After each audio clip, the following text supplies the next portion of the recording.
Horror films' focus on blondes seems to center around tension between contrasting elements: the homecoming queen or the popular girl, the girls who appear to have the perfect life, slaughtered on screen for us to watch or off-screen allowing us to wonder. Often these girls are positioned as deserving it, whether this is because of their promiscuity, which is an obvious sin in slashers, so they're doomed and we know it. Or maybe they were mean, cruel, or vain, so their death becomes an excessively gory spectacle that just feels like well-deserved revenge, as if it was just their karma or their fate. And sometimes their only reason for existing is to act as a plot device. An empty thing, not a real person, but rather a vessel for our entertainment. An early kill meant to create tension while the final girl waits unexpectedly in the following shot. A life and a death created purely as foreshadowing. Their deaths become spectacle, entertainment without empathy, not unlike Laura Palmer, a character who begins by dying and lives backwards, being born after her death and existing for the sole purpose of dying, and in doing so creates a mystery for us to solve. Blondes are generally depicted as either ethereal and innocent or promiscuous and tainted, either an angel or someone deserving an eternity in hell. I have never seen myself so fully in a character the way I see myself in Laura Palmer, and from that very first moment of seeing her, she has stayed with me, haunting me as if she was someone I once knew in my own life. At times I feel like I mourn her loss as if it happened, since in some world it did. In the world of Twin Peaks as well as ours, where her story mirrors the lives of so many people who have experienced a similar darkness. And in no way do I feel alone in this deep connection to Laura. She's deeply loved by so many people, another testament to the pure artistry of David Lynch. Throughout film history, movies have mirrored back our fears and our desires. Through fiction, we are able to capture time and hold on to it, documenting our perception of people, events, moments in time. And through this containment of humanity on screen, real life evolves into stereotypes, and stereotypes bleed out of the screen and back into our life. But they also change and evolve and become entities all their own. At first, Laura seems to fall into the trope of the blonde victim. She begins as an empty character, only a photo and a body. The first time we see Laura, all we're shown is her blonde hair falling out of the plastic that she is wrapped in. We don't even get to see her face. She's broken down into pieces in that way, never whole or fully seen until Fire Walk With Me. Ideas, stories, theories are placed onto her perceived emptiness, and these things become her, with the people around her and the audience at times forgetting that she was once a real living, breathing person all her own. And Twin Peaks is constructed to be that way. We don't get to know her life until after her death. She exists only as that photo, that lifeless body, and the conflicting stories that are told about her. Lynch plays into the perceived ideas of the blonde victim, allowing him to then subvert it, exposing the reality of her suffering, the reality of her life, asking us to question the assumptions any of us might have made about her. The blonde victim becomes the sacrificial lamb, who descends into the hellish repetition of continual suffering, dies and is born again, resurrection with a purpose, although unknown to her at the start, to show us the reality of our world and to show us our fate.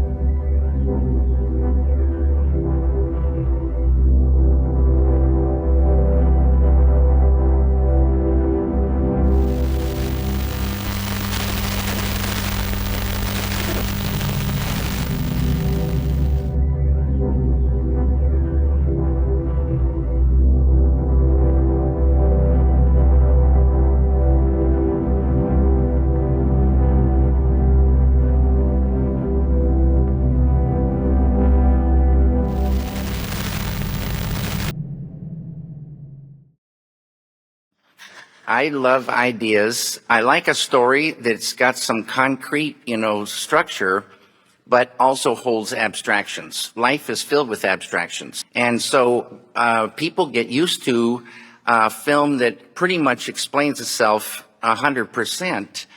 And they kind of turn off that, beautiful thing of intuition when they're looking at a film that has some abstractions. And some people, on the other hand, love these abstractions, and it gives them room to dream. And then to answer your question a little further, it's up to the people then, to, find their own, interpretation. It doesn't really matter what I think. Every screening, no matter what, all the frames of the film are exactly the same, but there's no two screenings that are exactly the same. It's the viewer and the picture and sound, and it makes a circle, and it just goes like that. And so you just feel it and think it. That's kind of intuition, emotion, and thinking together, and come up, make it have a sense to you. I play my part on life's stage. I tell what I can to form the perfect answer, but that answer cannot come before all are ready to hear.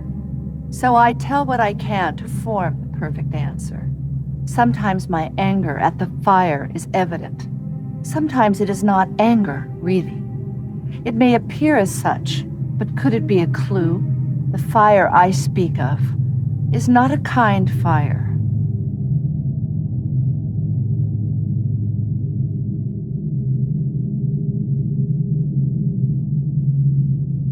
In the earliest days of cinema, the opposing female archetypes were the vamp and the ingenue, the brunette and the blonde, the wife and the mistress, the Madonna and the whore. The film archetype of the vamp was born from a painting titled The Vampire, created by Philip Burne-Jones of the actress Mrs. Patrick Campbell.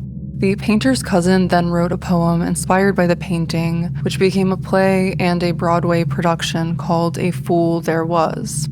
The development of the vamp archetype was likely something that evolved over time, rather than being created by a single character or actress. But it was solidified in the public's mind when Theda Bara starred in the film version of the original poem, A Fool There Was, as the vamp. In early cinema, the archetype of the vamp was similar to the femme fatale, but the vamp had less depth and moral ambiguity than her successor. Instead, she was seen as the personification of lust and immorality, and was predatory in nature, draining the life from the men that she meets. Her opposing figure was the ingenue, characterized by her blonde hair, innocence, naivety, passiveness, and morality. Likely the reason that we see this link between blondness and innocence was from medieval Europe, where blonde hair was viewed as a symbol of beauty, youth, innocence, and divinity.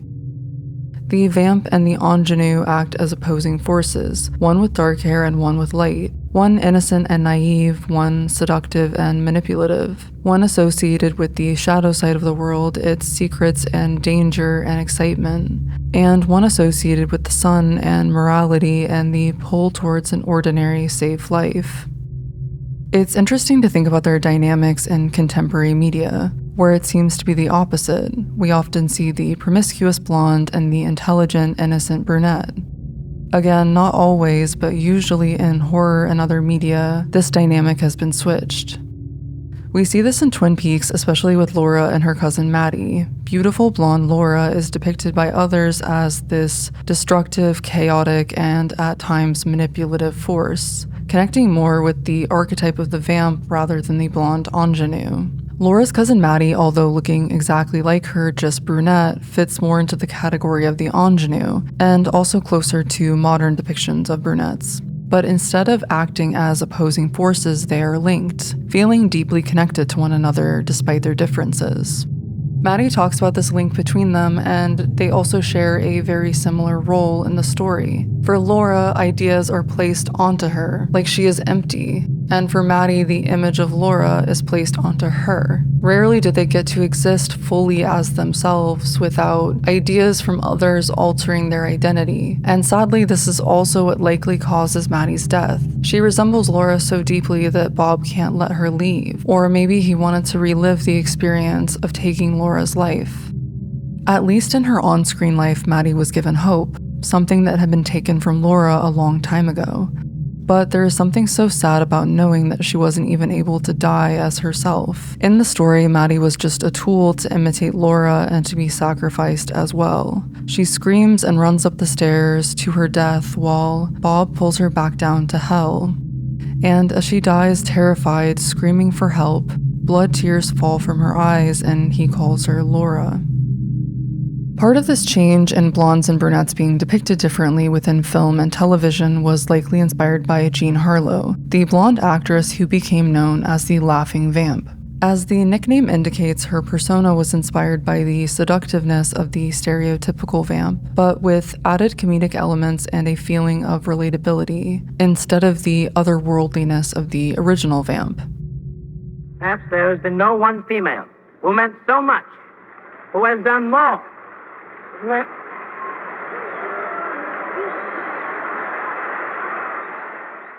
The late Marilyn Monroe. Norma Jean's transformation into Marilyn Monroe was in many ways the birth of an archetype, a mixture of the blonde bombshell and the innocent ingenue. This archetype with time became almost synonymous with blondness and led us to the stereotype of the promiscuous blonde as spectacle, not as human, and from there, the blonde victim. Despite her being an incredibly talented actress and businesswoman, most believed her to be exactly like the characters she played, with the general belief being that she was sexy and dumb and nothing other. She wanted to pursue other roles and be respected for her work, but her persona was more desired than her actual self. To me, it seems that Marilyn was likely the birth of the doomed blonde archetype that we have come to see so consistently in horror. Like Marilyn, this type of character is often perceived as being empty-headed and exists as a sex object, and is punished for it, especially in their deaths.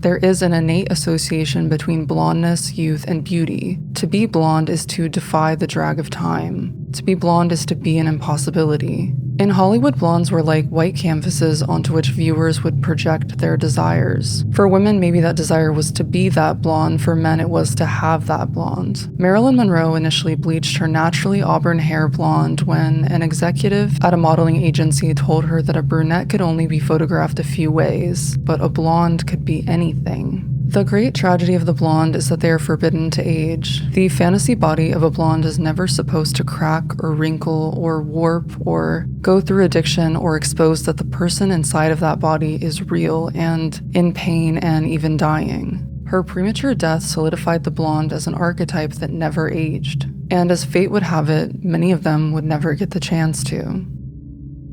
Like the tragic dead blondes of Hollywood, both Marilyn and Laura were forbidden to age. Fate would never allow it. And in dying young and beautiful, their lives, and especially their deaths, were made into a spectacle. A life and death shrouded in mystery, desire, and tragedy. Who were they? What did they do to end up the way they did? People's minds wander, coming up with theories and even fully fleshed out stories and lies. She is remembered through iconic photographs that seem to exist as entities themselves, a moment caught in time that becomes more real to us than the person in it. Because we can possess it in our homes, hang it on our walls, look at her and wonder about her life, her mystery. They take on a life of their own, much like the photograph of Laura Palmer, the perfected homecoming queen that haunts a world, while also allowing people to remember her and feel close to her. Photographs objectify. They turn an event or a person into something that can be possessed. It is easy to see those pictures in isolation and only see their beauty, their perfection, this feeling that they had a perfect path laid before them. We can project all of our desires for ourselves, all of our aspirations of the perfect life, onto these pictures and these women. But we don't see what exists beneath their surface, the violence and the suffering. This perceived perfection of the frozen image creates tension between the stories we know of these women and this perfect moment in time. There's something so saintly in those moments captured. Clinging to these images both acknowledges the suffering as it exists in such stark contrast, but also at times it aids in denying the suffering that they went through. Even the photo of Laura itself seems to change after she dies. Leaving the fictional world and entering our world, the haunting photo of Laura feels like a prayer card for the people who see themselves in her story.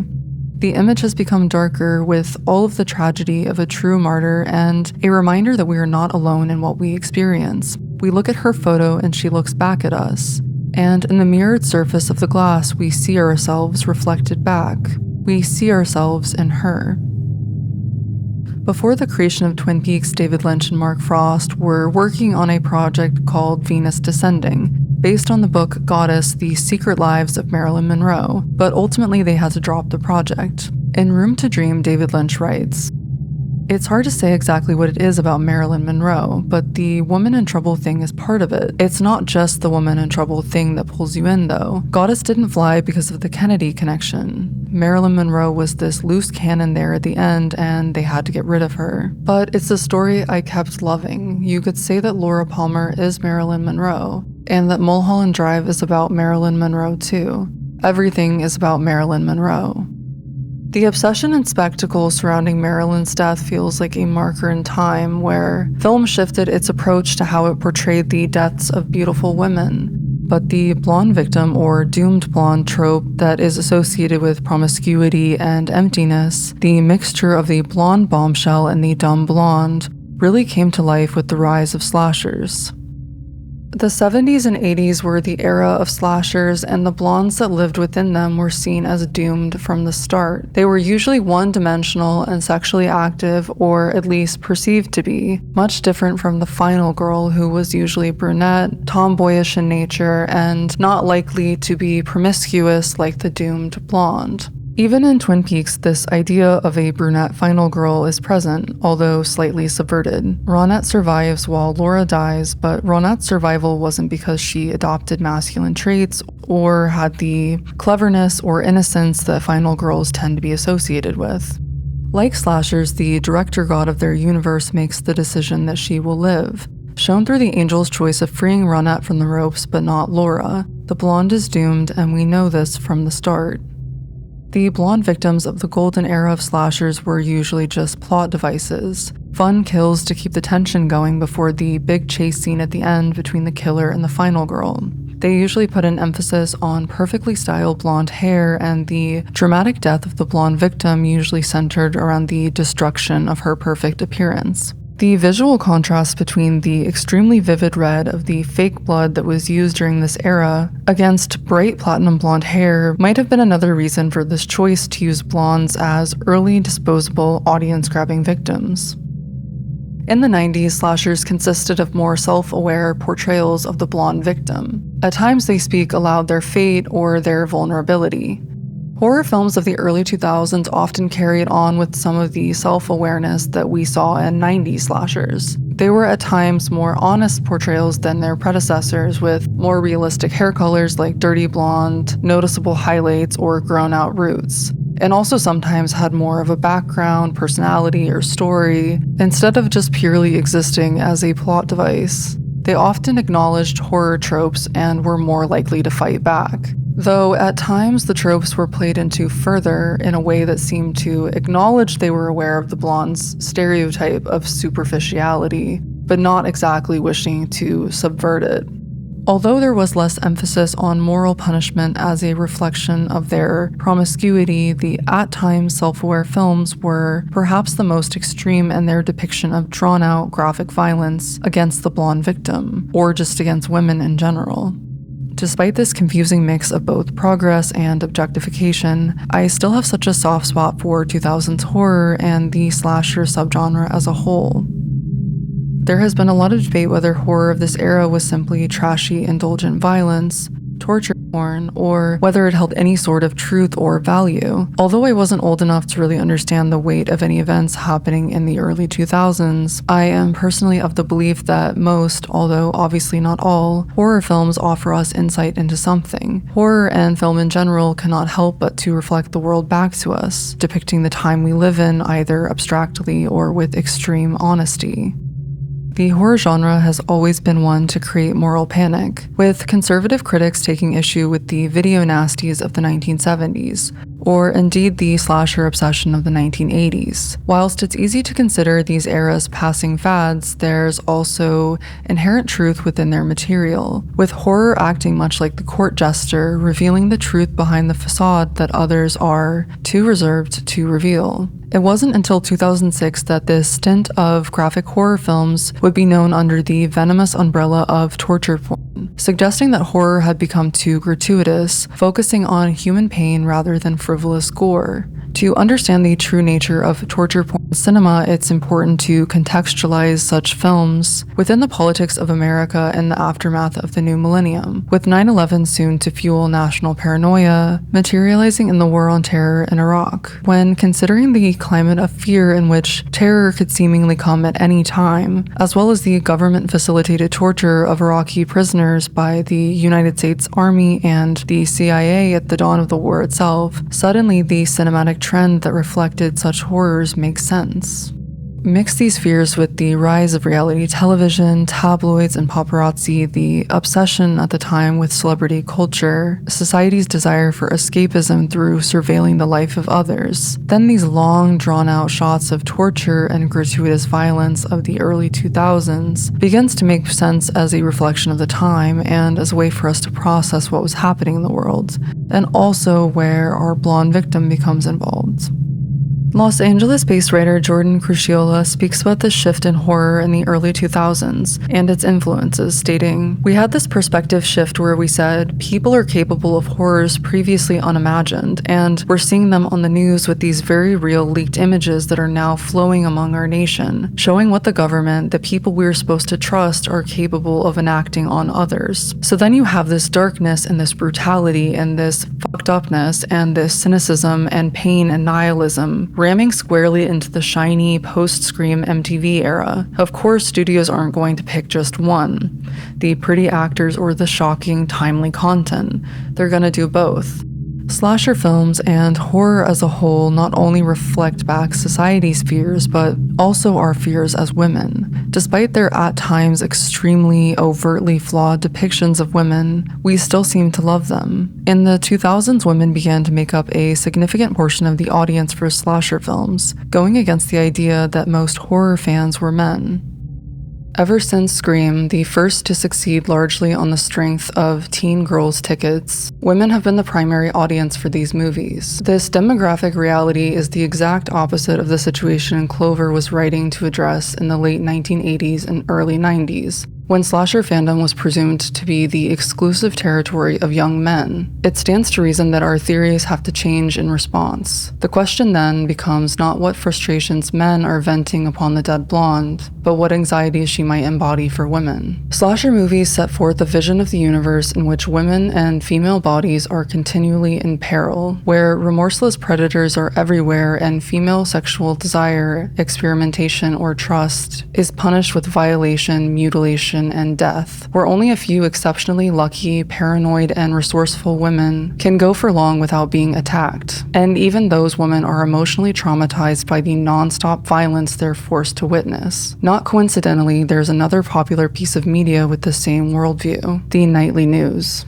Women's increased interest in horror led to the creation of films like The Witch, It Follows, Midsommar, and Revenge, which emerged in the 2010s. In these films, the blonde characters are offered more complex and human roles, allowing them to be both the main characters and also the final girls. This trend has continued into the 2020s with even more fully fleshed out and compelling blonde characters, ones that are more than just blonde victims. Of course, visions of blonde death were not unheard of before Marilyn's tragic passing. There were films like Alfred Hitchcock's Psycho, but these films differed greatly in the way that these deaths were presented. With films like Psycho, the violence was mostly off-screen and stylized, utilizing shadows and quick cuts. But after Marilyn's death, the film's gaze seemed to shift. Now these deaths lingered on the screen, and the blonde's death itself became a spectacle.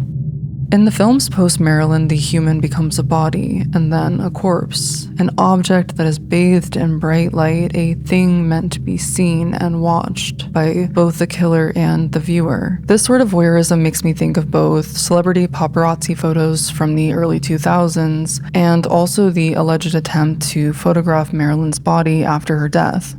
Even though there seems to be a link between the public spectacle of Marilyn's death and this change in the depiction of blonde victims, it's important to note that there were other potential reasons for this shift in cinema. The collapse of the Hays Code, the rise of second-wave feminism, which, like all cultural shifts, will inevitably have pushback from the side that wants to resist the changes that are occurring, resulting in more on-screen violence towards women as a reflection of the anxieties towards them. The advancement of practical special effects, the rise of true crime, and also the Vietnam War, which, while not technically the first televised war, it is widely recognized as such since the coverage was more immediate, allowing Americans to become more adjusted, unfortunately, to consuming graphic violence through TV. Regardless of how the blonde victim was born, here she was, alive yet empty, and her home was in horror, and she appears again and again within the world of Twin Peaks. In Fire Walk with Me, we learn more about the death of Teresa Banks. While her body is being studied and dissected for the case, Agent Stanley says, "No one came to claim the body. No known next of kin." To think of her alone in life and alone in death, I can't help but feel heartbroken for her too. Just another disposable blonde victim. The sort of makeshift morgue that her body is being kept in feels more similar to a location from a 2000 slasher or something from the Terrifier franchise. Her eyes look up and there is such a heavy sadness within them, but in presenting her this way, she is offered empathy from us, and she's portrayed as human, not just another body. In the time before Laura's death in Fire Walk with Me, Albert talks to Cooper about this supposed next victim that Cooper is somehow already aware of. What color hair will she have? Blonde. She's in high school. She is sexually active. She's using drugs. The essential criteria for the perfect blonde victim, but Crying out for help.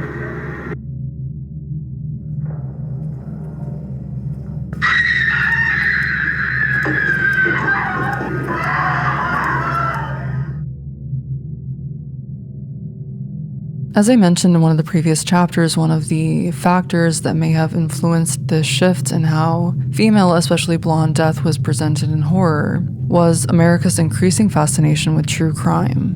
The 30-year span of 1970 to the year 2000 was known as the golden age of serial murder, with the number of active serial killers in America reaching its peak in 1989, the same year that Twin Peaks takes place.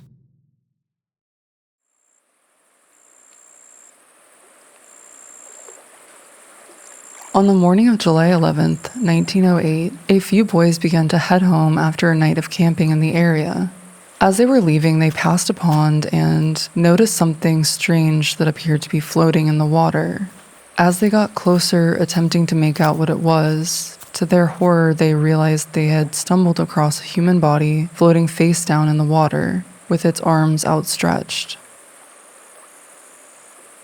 When the body was removed from the water, it had already reached a level of decomposition that made it nearly impossible to identify, with the only clues being a hat pin and a brooch left at the scene, which eventually allowed a man to identify the body as his missing daughter, Hazel Drew. When her cause of death was found to be blunt force trauma to the head, ruling out any ideas about her having taken her own life, Hazel's well-kept secrets began to surface. When Hazel was 14, she began working for extremely wealthy and influential men. In a book detailing her death and the mystery surrounding it, the authors state that in taking this job, Hazel had stepped into a cauldron of crime, sex, glamour, and corruption. After her death, her parents found letters and postcards that she had hidden in a trunk in her room. These letters were from men who appeared to be obsessed with her, men that they had no idea about. During the investigation, photographs, large sums of money, and receipts for things like French female pills unveiled more about this other secret version of Hazel. Her death shocked their community, and her story, the story of an unsuspecting young woman with a dangerous and scandalous double life, one that ended in her death, became a national spectacle, and one that transcended time. But even with time, the mystery remained, and her killer was never found. The ghost of a young woman is said to be seen walking from the woods in the area to a nearby pond, the same pond where Hazel Drew's body was discovered all of those years ago. So, don't go out into the woods at night. Those words, a warning whispered on dark, eerie nights, are ones that lingered in the mind of Mark Frost. Words from a story his grandmother used to tell him about a mysterious murder at a pond not too far from where she lived. And as Mark Frost sat down with David Lynch to begin brainstorming ideas for a show that they wanted to create together, this memory returned and began to take a new form. In life, she was a ghost. In death, a superstar. Like Hazel, Laura's life was a well-hidden box filled with secrets, ones that began to unravel after her death. Her working at One-Eye Jack's, her ads in Flesh World, her relationship with Jacoby, Ben Horn, James, Leo. Everyone had a different idea of who their Laura was, until her identity didn't exist anymore. To everyone, she was something else, and the only thing that was hers alone was her one true secret, and it consumed her. For Laura and the real people whose lives mirror her story, the trauma they experienced during their time on Earth is often overlooked by those around them, and at times, as we can see in true crime media, by the police as well as other adults in their life. In life, she wasn't able to speak up, out of fear and shame, and in death she is found with bite marks on her tongue. True crime, like slashers, requires a dead girl, the female victims at the heart of certain unsolved mysteries like Elizabeth Short, the Black Dahlia, or baby beauty queen JonBenet Ramsey become superstars of death, providing new horror stories every time someone marshals the evidence into a convincing order. The crime was unspeakable, almost too ugly to think about, yet JonBenet became a superstar in death thanks to our cultural fixation on dead blondes. Photos of her on the child pageant circuit, complete with fluffy blonde curls and a miniature tiara, made her look like an eerily shrunk down, prepubescent Laura Palmer. The killer was never found, allowing public controversy to stew and bubble for decades. A child's death was treated like a pop culture event because, well, that's what it was. Through these private tragedies becoming public spectacles, we are able to interact with them, insert ourselves as well as our theories into lives that we have never and will never truly know. We treat them as celebrities, but only through their deaths. While in their lives, they may have been pleading for someone to see them, for anyone to help them. In the show and film, we see Bob as a physical form, either as himself or disguised within the bodies of others. And also we see him in visions and dreams and future memories. But with the release of her diary, we are given a more in-depth look at how intertwined Bob is within her soul and mind. What we learn from the diary makes every part of her story more devastating, which I could have never imagined was even possible, considering how heavy Fire Walk With Me is. We get moments where Bob enters her mind and writes in her diary through her, or records a real or false dream memory that she has no recollection of writing. They communicate back and forth this way, and he knows things about her that only exist within her mind. I can't even begin to fully comprehend how traumatizing it would be for her to try to sort all of this out in any logical way, especially when considering how sleepless, scared, and alone she is. At times she is convinced that she made him up, that there is no way that he could be real, which is crushing for her because it would mean that all of the ideas she has of being evil or tainted, a horrible person, would become true. All of the aspects of him would be hers. But it doesn't make sense to view him as a human either. And the third option of him being some sort of entity is mortifying since it would allow him the omniscience that she believes and fears he has. She would never be alone and she would never be free. All of the unknown elements of this form of existence creates fear, which he feeds off of. She is already dealing with abuse, and here he is also taking away any form of privacy that she has within her head or her home, or even within the pages of her diary. She has no place where she can exist without being violated. He creates a sense of unreality, at times not knowing what thoughts are even her own, blending their realities together into one when all she wants is to be nothing like him, and he convinces her that there is no escape from him because no one would ever believe her.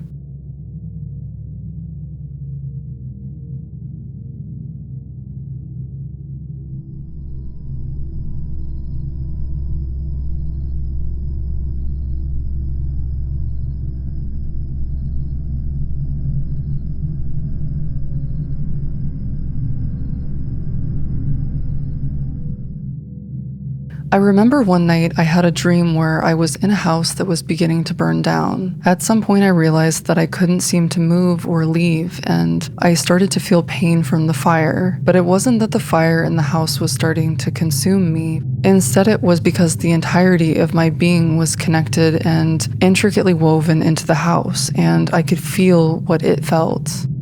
In this dream, the house was not just a part of me, it was the entirety of me, and so the fire that was destroying it was completely inescapable. This dream comes to mind because it feels tied to Laura's experiences, this connection between her and her home. Like her, I was likely in high school when I had that dream, a period of time where there's usually a forced connection to the house that you live in, something that you don't choose for yourself. It is the place that you must return to at the end of the day, and for Laura, this forces her to return to a place that is unsafe.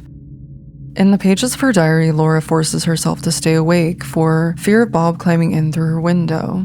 She writes while heavy-eyed about the betrayal she feels from her home and from those who live within it. For now I am half numb, half raw, a girl who still manages to rise each morning and exit the place I lately must be reminded is called home, as if nothing were less noticeable than the trail of blood left behind me as I go.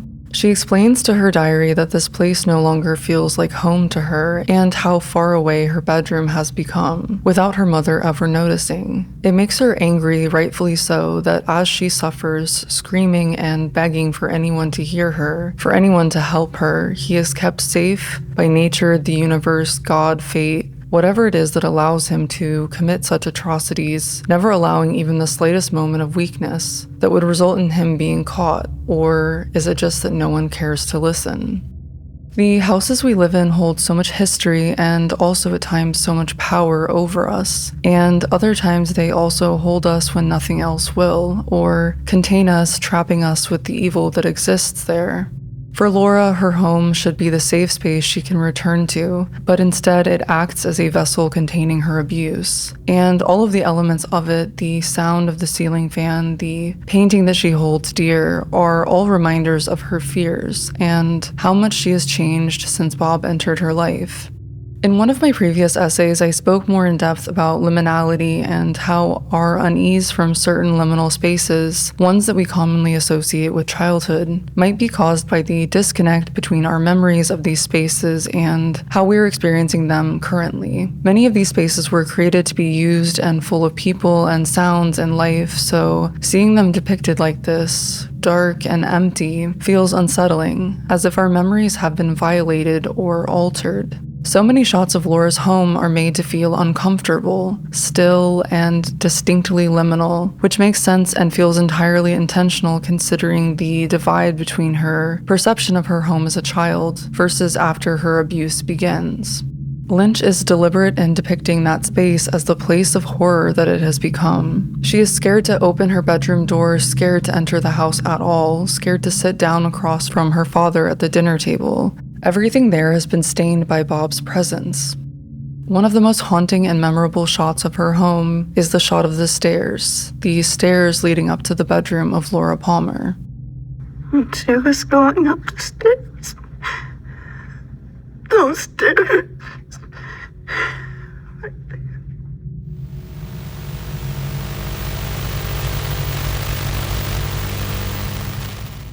I grew up religious and spent most of my life deeply resenting religion, but as I got older, this resentment slowly transformed, without really noticing, into some sort of obsession. Having always carried doubt even when I was a kid, doubt about religion, and then also often doubting myself or my own inability to believe. I believe in the beginning I might have been desperate for some kind of understanding, or maybe even some kind of power over it. Before film school, I spent a year at a different college planning to minor in religious studies to feed this obsession. Although my path is a lot different now, these ideas remain embedded in my mind and resurface constantly to insert themselves into both my art and into these essays. I am only mentioning this to sort of contextualize a book that feels vital to me in relation to this conversation about understanding Laura as a sacrificial figure. In my classes, we spent a lot of time discussing religious historian Mircea Eliade. And his book, Images and Symbols, felt especially profound to me since it was able to put into words ideas that I've had for a long time about the connection between symbols across various cultures and religions and the intrinsic meaning that certain images might hold within our minds. These connections embedded themselves deep in my mind and my work before I learned about Eliade as a person. While his work significantly influenced religious studies, and I'll be using excerpts from his book because his ideas really do help to explain the merging of religious symbols in Lynch's filmography and artwork. I refuse to give him positive recognition, and I hope that his work becomes transmuted into something better through its connection to Lynch's goodness instead. Even though I know he isn't a well-known author, I didn't feel right continuing without this disclaimer.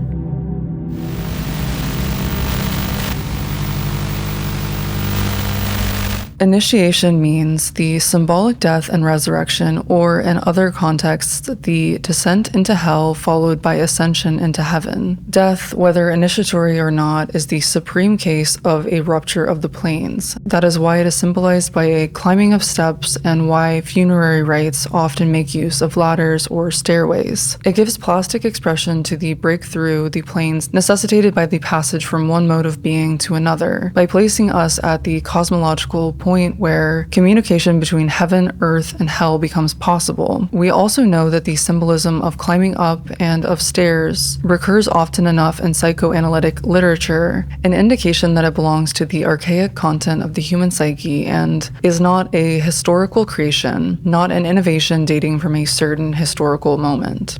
In this quote, the author discusses the symbolism of stairways within our psyche and also within rites of passage across different religious traditions and cultures. A rite of passage being a ceremony or event marking an important stage in someone's life, especially birth, puberty, marriage, and death. During a rite of passage, a version of the initiate dies in a sense, symbolically usually before being reborn into a new stage of their life. For example, puberty marks the death of childhood and a rebirth into a new state, which is adulthood. But these trials that one goes through during these threshold stages are often harsh, physically, symbolically, or both, which is why he describes it as a descent into hell followed by ascension into heaven. This all feels deeply relevant to Laura and the haunting shots of the stairs leading towards her room. Ascending these stairs is a reminder of her trauma and loss of innocence, a horrific, non-consensual rite of passage from childhood into adulthood. These stairs act as a threshold between those memories and worlds while also transporting her back into these memories and also bringing her back to the physical location where some of them took place. It also foreshadows her actual death as she ascends the stairs, a symbol associated with death, and a death that she is unfortunately as aware of as we are. Going up these stairs transports Laura into the memories of her trauma, feeling the weight of the cycle of time coming back to meet her on those carpeted steps. The stairs in her house also hold these memories for her mother, and she is haunted by them in Laura's absence. Laura's mother also has some sort of intense connection to those stairs and the horror of their home. From the very first episode, she seems to have some kind of subconscious memory of the evil that Leland/Bob has committed in that house. Although she has been drugged during these events, it has still embedded itself deep in her subconscious. So when she views their house and when we view it through her eyes, it feels liminal, miserable, and terrifying. Before Maddie's murder, Sarah drags herself down the stairs, dragging herself into hell. Hell being the things that happen within that house. And in the return, Sarah is still haunted by what occurred within those walls. Are you still living in Twin Peaks? Yes. In the same house? Yes. But the house is basically the same. There are lots of things falling apart. I can tell you that much, for sure. Lots of things. She seems to be entirely stuck in the past. The house hasn't changed much, as she mentioned. Sarah seems to be soulless, completely without soul, like it has been stolen away from her in her grief. The clutter that she doesn't care to throw away feels like an honest depiction of the extreme loss that she has experienced. The loss of her entire life and all she had grown to know, through death and betrayal and then death again. She consumes bloody drinks and bloody shows without grimace or reaction. All she has come to know is violence, and the loss and betrayal that she has experienced is likely to have altered the way that she views the world. She sees it for what it has become, violent and animalistic. When she's at the store stocking up on alcohol, she has a breakdown. From what she says to the cashier, it seems like the past and present are a bit muddy for her. She issues a warning that seems like it might have been meant for Laura. When Hawk checks up on her later, Sarah seems to have changed further, becoming more lifeless and mean. Hawk speaks to her and hears something in another room, and when he does, he asks if anyone else is home, to which she replies no. She only adds, Goddamn bad story, isn't it, Hawk?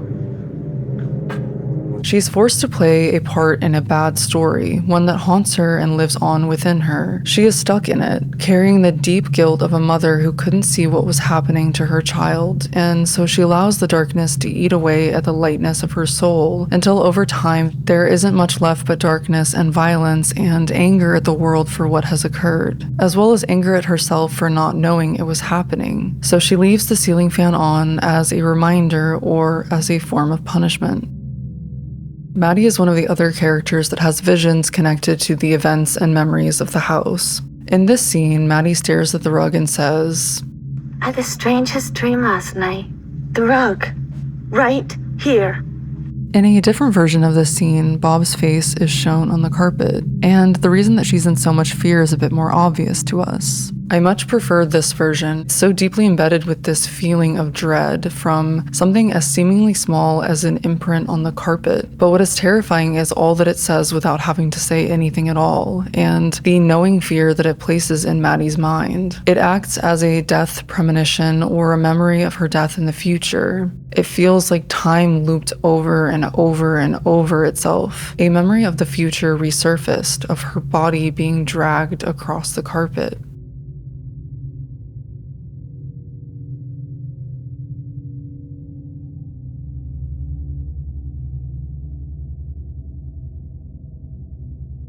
The myth is also important in what it reveals to us about the structure of time. A myth is an account of events which took place in principio, that is, in the beginning. This mythic or sacred time is qualitatively different from our profane time, from the continuous and irreversible time of our everyday desacralized existence. In narrating a myth, one reactualizes in some sort the sacred time in which the events narrated took place. This, moreover, is why the myths in traditional societies are not to be narrated however or whenever one likes. They can be recited only during the sacred seasons, at night or around the fire, after or before the rituals. This observation is important, for it follows that the narration of the myths is not without consequences for him who recites and those who listen. From the mere fact of the narration of a myth, profane time is, at least symbolically, abolished. The narrator and his hearers are wrapped into sacred and mythical time. Merely by listening to a myth, man forgets his profane condition. When he is listening to a myth, he forgets, as it were, his particular situation and is projected into another world, into a universe which is no longer his poor little universe of every day.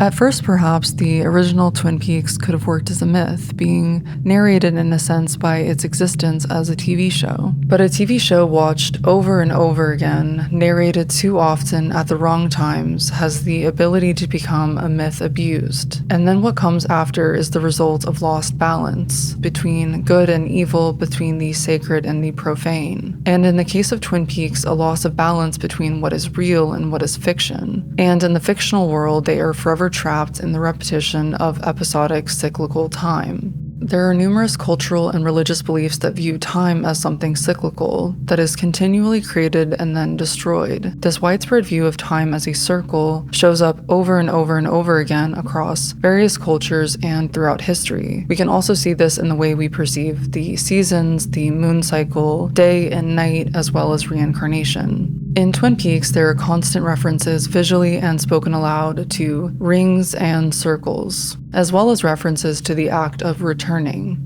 Characters within the world of Twin Peaks reference a wide range of religions and spiritual beliefs throughout the course of the show, And considering Lynch's fascination with transcendental meditation and Eastern philosophy, there are some interesting connections to be made between ideas of cyclical time and Twin Peaks, especially Hinduism's doctrine of yugas and the Buddhist concept of samsara, a concept that Lynch speaks of often. He is able to use these ideas as inspiration to illustrate ours as well as Twin Peaks' eternal battle between good and evil.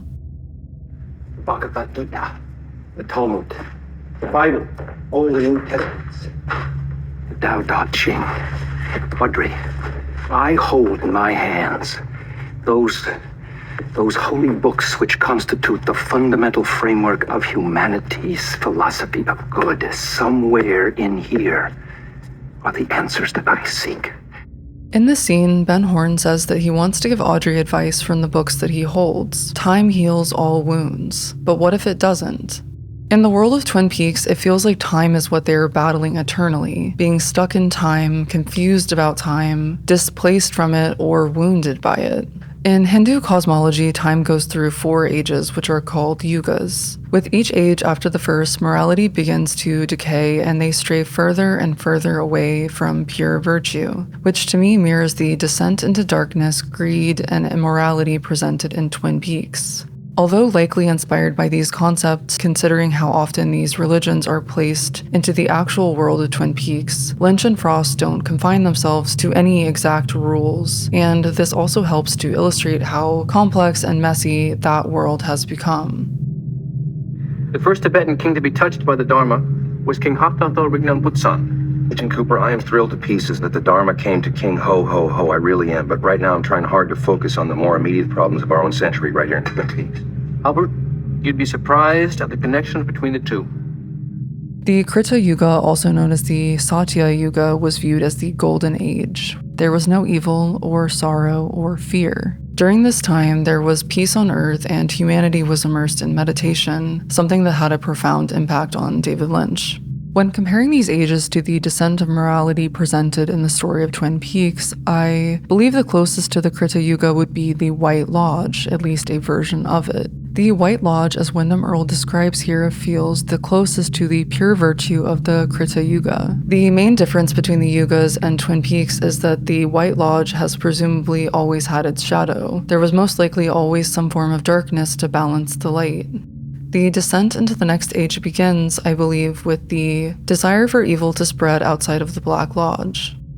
The next era, the Treta Yuga, is characterized by a decrease in virtue, as darkness begins to emerge. There were small divisions between humans, but it was still mostly a virtuous and moral time. This feels closest to the world of Twin Peaks during the original 2 seasons, since, although through the death of Laura Palmer, darkness was uncovered, there was still so much kindness and goodness there. Seasons 1 and 2 of the original series depict a world where there is a mixture of innocence alongside the emerging darkness of Bob, but especially when comparing it to The Return, it feels primarily good and moral. The warmth both in color and feeling of the original series helps to create this feeling of goodness along with the kindness, compassion, and honesty of their community.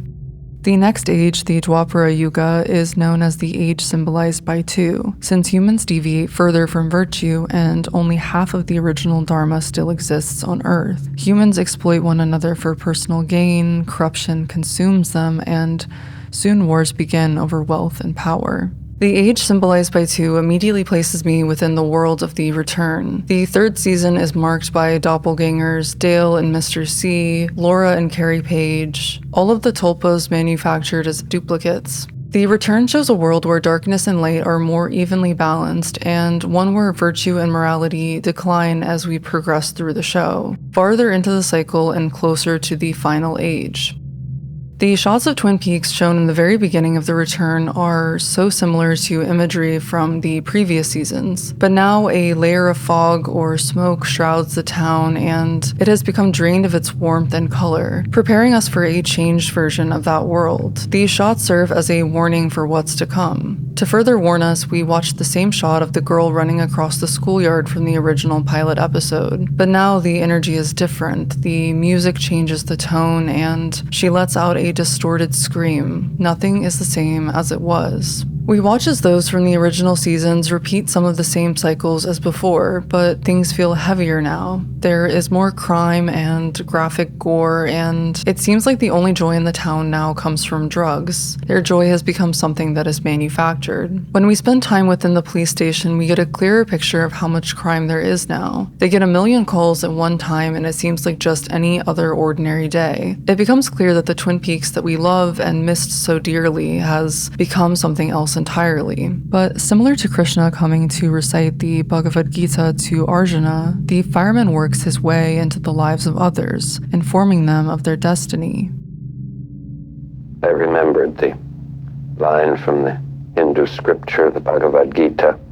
Vishnu is trying to persuade the prince that he should do his duty, and to impress him, takes on his multi-armed form and says, "Now I am become death, the destroyer of worlds." I suppose we all thought that one way or another. Kali Yuga, the evil age, only a quarter of the Dharma remains. In Kali Yuga, man and society reach the extreme point of disintegration. Wealth becomes the only motive of the virtues, passion and lust the only bonds between the married, falsehood and deception the first condition of success in life, sexuality the sole means of enjoyment, while external, merely ritualistic religion is confused with spirituality. For several thousand years, be it understood, we have been living in Kali Yuga. The final Yuga, that in which we find ourselves now, is also regarded more than any other as the Age of Darkness. If we ignore their chronological time for a moment, within the world of Twin Peaks, I believe that this era of darkness began for them in 1945 with the Trinity atomic bomb test. During the Kali Yuga, there is no peace, people are suffering, and there is corruption for the sake of personal greed. This could not be shown more clearly than through the creation of the atomic bomb, and all the suffering that was born from that moment, both in their world and in ours. Even the emphasis on the convenience store feels like a way of depicting how this evil is intertwined with capitalism and the desire for money, at any cost, and its repetitive cycle of consumption. Even the choice to make this segment black and white seems to further indicate that this is an era marked by darkness. When black and white is used together within the show, it often indicates evil. We see it when Bob takes over the face of Laura and on the floor of the Black Lodge. In The Return, this lack of color has bled into the White Lodge, and the show itself has lost a lot of its original warmth and saturation, as I mentioned previously. This, I believe, is because by the end of The Return, we are nearing the beginning of the next Kali Yuga. What kind of world are we living in where people can behave like this, treat other people this way without any compassion or feeling for their suffering?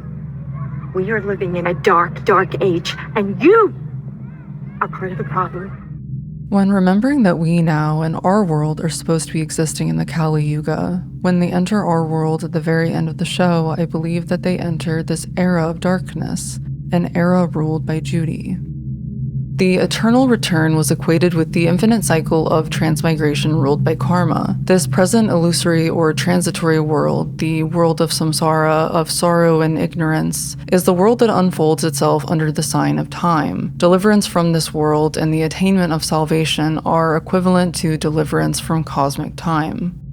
Like the Yugas, the world of Twin Peaks is descending into darkness, a world without virtue. It is continually repeating itself in nature, although not in exactness, as morality and spirituality fade away and evil takes root. And if not broken, it will repeat itself forever, creation and destruction for all of eternity, becoming a skeletal version of the original Twin Peaks with none of the good left.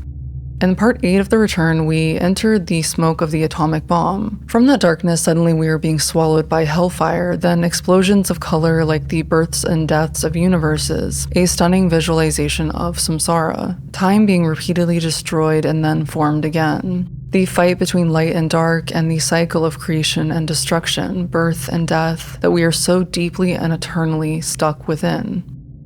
The most widely distributed variant of the symbolism of the center is the cosmic tree, situated in the middle of the universe. Vedic India, ancient China, and the Germanic mythology, as well as other religions, all held different versions of this cosmic tree, whose roots plunged down into hell and whose branches reached to heaven. The traditions tell us of a mythical time when man was in direct communication with the heavenly gods. By climbing a mountain, a tree, the first men could really and effortlessly ascend into heaven. But after some mythic event, the communication between heaven and earth was broken. The tree, the liana were cut down, etc., and the god withdrew into the depths of the sky. In a number of traditions, the withdrawal of the celestial god is shown by his ultimate transformation into a deus otiosus, an indifferent god. But the shaman, by a technique of which he has the secret, is able to restore communications with heaven and resume conversation with God.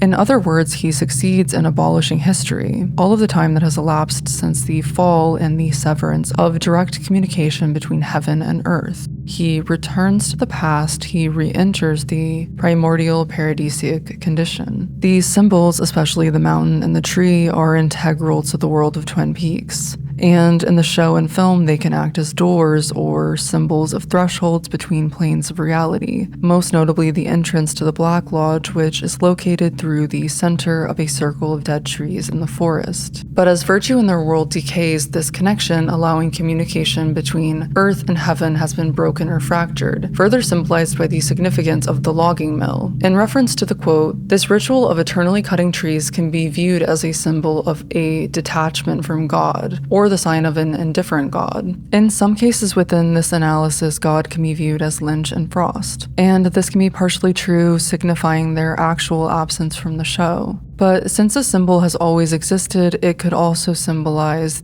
the audience's indifference to the suffering of the characters in Twin Peaks for the sake of entertainment. Or perhaps it is a symbol of our own detachment from ourselves, how we have been abandoned and so we are disconnected from our own ability to be deeply and purely good. With trees acting as a symbol of communication between different planes of reality, it makes sense that the log lady is able to receive prophetic messages through the log that she always carries with her. As she explains in the series, her husband was a logging man who died fighting fires, and even though a severed tree represents a disconnection from God, this symbol becomes alive and unbroken through a connection to her husband, who resides in a different plane of reality, as if extreme grief and love created an opening in their world, allowing her to communicate with him still. When she speaks of this, she makes it apparent the connection between fire and darkness, fire and evil. Through his death, she seems to know darkness in a way that is deeply personal. It took something from her. She knows it well, and the ways that it spreads, it becomes her responsibility to make others aware of this darkness and how they can fight it. She can say what is true, what the log tells her, but she can't change their destiny. In The Secret Diary of Laura Palmer, Laura sees a location in a dream and decides to find it in life. And when she arrives there, the log lady is waiting for her. Although others in the town find her strange, Laura doesn't.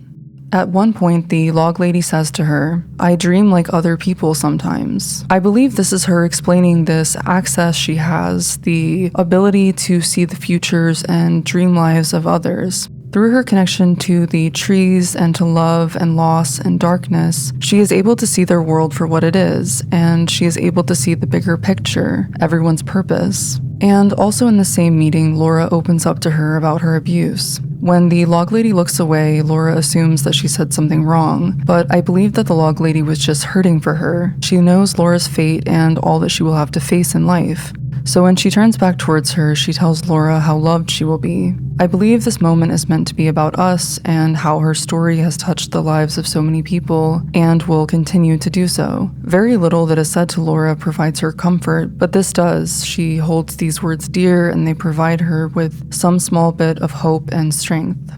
Throughout the show and film, we are made to pay attention to telephone poles for reasons unknown until the end of the return. Trees that have been cut down and Frankensteined back to life with electricity and cables. A forced and desperate attempt to bring these trees back to life, allowing us to connect with each other and, as we will speak about in the next chapter, allowing communication between the two worlds, between planes of reality. But this form of communication between worlds and between us and whichever version of the indifferent god you choose to believe isn't entirely effective, at least not on its own. But it can be used as a tool by the shaman who, by a technique of which he has the secret, is able to restore communication with heaven and resume conversation with God. This symbol, the reborn tree brought back to life with cables and electricity, leads Dale to the other world and to Laura. In this example, Cooper would exist as our shaman. He has been a symbol of goodness within the show, living a life led by love and not fear. His journey involves moving through these cycles and reconnecting these planes of existence, resuming conversation with God, with us, or with peace and goodness. He re-enters the past and attempts to fix the fall of the world, our separation from paradise, by saving Laura Palmer in The Return. To save her and to save us from this continual circle of life and death, destruction and suffering. I am headed for Sheriff Truman. It is 2:53 in Las Vegas, and that adds up to a 10, the number of completion. A full cycle, a circle, a return. This is his destiny, his fate, his dharma. But in the final scene of The Return, this other Laura, Carrie Page, looks at the house of Laura Palmer and, with time looped over and over and over itself, that house, her house, holds her memories, her pain, and so in returning she is brought back. And instead of being delivered from their suffering, instead of relief, she lets out a piercing scream. He may have completed the cycle, but he didn't break free from it. Now there is no place to go. A complete cycle, a Mahayuga, ends in a dissolution or pralaya, and this is repeated in a still more radical way at the Mahapralaya, or Great Dissolution, at the end of the 1000th cycle. The Mahapralaya implies the regression of all forms and all modes of existence into the original undifferentiated Prakriti. On the mythical plane, nothing remains but the primordial ocean, on the surface of which the great god Vishnu sleeps. As I mentioned before, our world is currently believed to be in the darkest age, the Kali Yuga, and when the show finishes, it seems like they're likely in some version of our world. But at the end of the show and the end of their cycle, there is a final Great Dissolution. At the time of the Great Dissolution, when all the mobile and immobile objects of the world are dissolved, everything gets enveloped in darkness, without the sun, planets, and stars. There is no moon, there is no fire, no wind, no earth, and no water. The whole firmament is one complete void. The show breaks and ends for them and for us, dissolving and returning to the mythical plane, the primordial ocean, where the great creator gods David Lynch and Mark Frost exist dreaming. The idea returns to the water as an idea waiting to be caught, perhaps again or in a different form. So why is this cycle continuing? Why wasn't Cooper able to break through by saving the original version of Laura? Why is she stuck like this?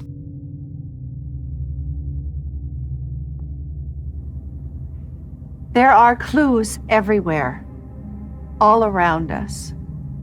But the puzzle maker is clever. The clues, although surrounding us, are somehow mistaken for something else. And the something else, the wrong interpretation of the clues, we call our world. Our world is a magical smokescreen. The Log Lady introductions clue us into the nature of the world of Twin Peaks, and the potential answer for why Laura and Cooper are stuck in this unbreakable cycle of time. Our world is a magical smokescreen, she states as she stares directly at us. This mention of a smokescreen carries a double meaning, something that hides the truth about someone's intentions, and also the very deliberate choice of the word screen. It isn't by any means a new discovery that Twin Peaks exists partly as a work of metafiction, or at least can be viewed from that perspective. It depicts the artificiality of TV as well as our addiction to prying into the lives of others. It's shown pretty explicitly, especially through the use of the show within the show, Invitation to Love. When Invitation to Love appears in the show, it is usually mirroring the events that are happening during the scene, just as the show Twin Peaks reflects what is happening in our world. In this scene, Lucy is watching Invitation to Love when she gets asked questions concerning their real lives, but since she is so immersed in the show, she responds with answers that are related to the show instead, showing how blurred the lines have become between life and fiction. And in the beginning of Fire Walk With Me, the texture of TV static embedded into our screen zooms out at an achingly slow pace until it becomes an actual TV inside the world of the film, one that is then smashed and destroyed quite suddenly and violently. Within the film, there are multiple moments where static is superimposed over their world, or they interact with the flashing light of a godlike source, not unlike the light from a TV screen, sometimes even knowing that it will appear before it actually happens. There are also characters that seem to have omniscient knowledge of the events happening in their world, as we do while watching, and the constant mention, either casually or as a profound revelation, of the dream that they live in. It was a dream. We live inside a dream. In part 17 of The Return, we see Jeffries as a percolator sort of entity existing beside a floating ring surrounded by smoke, potentially a physical representation of their cyclical nature and of cyclical time. When Dale asks to return to a specific time and place, the figure of the owl becomes a three-dimensional 8, and a black circle rolls around within it until it reaches a time and place, settling there. According to biblical numerology, the number 8 signifies new beginnings, or being resurrected from the dead into eternal life, which is fitting considering that this is the moment in which he is trying to reconnect with Laura, resurrecting her through time. The 8 here could also symbolize infinity, a forever cycle without end, but also with this continual mention of duality, circles, rings, screens, versions of reality, etc. It isn't impossible to imagine this 8 as 2 combined rings, connected with each reflecting the other. Chrome, or rather the chemical element chromium, has been used in various parts of TV construction, so in saying this, the arm might be discussing this essential and eternal connection between our two worlds, and the ways that we reflect the image of the other. When viewing this 8 as a physical depiction of time, as 2 rings, I see the bottom as the world within Twin Peaks and the top as our world, the 2 mirrored rings forever connected and interacting, flowing back and forth. And when put back together, the owl symbol shows us how deeply broken our world is, while there is usually balance and unity between the forces of good and evil within the fictional world of Twin Peaks. But as the wings of our owl flap, the reverberations create ripples of corruption, perhaps affecting our mirror worlds, disrupting the balance within Twin Peaks. From the very start of the show, we are shown a world, a town with people that are honest, compassionate, and caring. Everyone seems to treat the news of Laura's death with such seriousness and respect. As Laura's autopsy wounds are shown on a screen, reducing her to just a body, an object, or a mystery to be solved, Dale says, "Murder is not a faceless event here. It is not a statistic to be tallied up at the end of the day. Laura Palmer's death has affected each and every man, woman, and child because life has meaning here. Every life. That's a way of living I thought had vanished from the earth, but it hasn't, Albert. It's right here in Twin Peaks." Even people visiting the town like Albert, who start off cold and harsh, viewing the goodness of Twin Peaks as if it was something alien and strange, eventually are changed by the town too. Although evil does exist there, it seems to be mostly kept in balance. I learned that just beneath the surface, there's another world, and still different worlds as you dig deeper. I knew it as a kid, but I couldn't find the proof. It was just a kind of feeling. There is goodness and blue skies and flowers, but another force, a wild pain and decay, also accompanies everything. What begins as a show depicting the dual nature of humanity, both its blue skies and its decay, and our natural curiosity to watch, descends into something other as the show continues forward, especially with the network's focus on the mystery element of the show, as well as that being the primary pull for a lot of the show's viewers, despite that never being what Lynch set out to do. My husband was a logging man. He met the devil. Fire is the devil hiding like a coward in the smoke. One of my favorite characters, the wonderful and wise log lady, delivers this line, and in relation to what I've been discussing, it always felt like it could be interpreted as us, the viewers. The devil hiding like a coward in the smoke. or rather behind the smokescreen that is our TV screen, craving and desiring violence and horrible secrets uncovered as entertainment. And in some ways, how could we not? As I discussed when I spoke about slashers, we naturally desire media that reflects our lived experience and our struggles. Even the residents of Twin Peaks, characters constructed by goodness, still were cowardly in many ways as they sat back and watched Laura descend into hell, allowing it to happen. They seem at times more similar to us, viewers to her life and her struggles. There are so many allusions to this violence and drama that we crave from the world we live in, and they feed it to us. One of the most explicit and soul-crushing examples of this in the original series is Harold Smith. Like Lynch and Frost, he is gathering the stories of the people who live in Twin Peaks, all of the good and all of the bad. As his outlook on the world gets worse, he becomes agoraphobic, but he still has this desire to bring something pure into the world, so he creates the perfect environment for something beautiful to come to life. But it isn't goodness that people desire. When Maddie and Donna trick him so that they can steal Laura's diary, wanting to solve her mystery too, he feels deeply betrayed, and when he speaks to them, it feels as if Lynch is speaking through him, talking to the audience as well as the studio who forced him to reveal what he never wanted to reveal, because it was never his intention for this story. The moment her body was discovered on that shoreline, her death became about the mystery of who did it.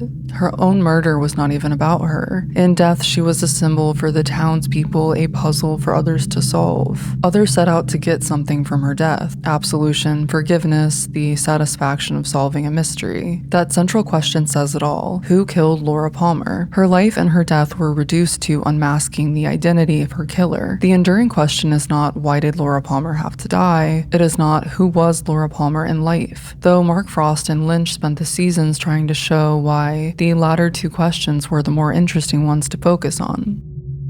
I don't see it as a coincidence that the same episode where Harold Smith takes his life and destroys the beautiful things he has created and loved so dearly is the same episode where Lynch was forced to unveil Laura's killer despite his constant objection to doing so.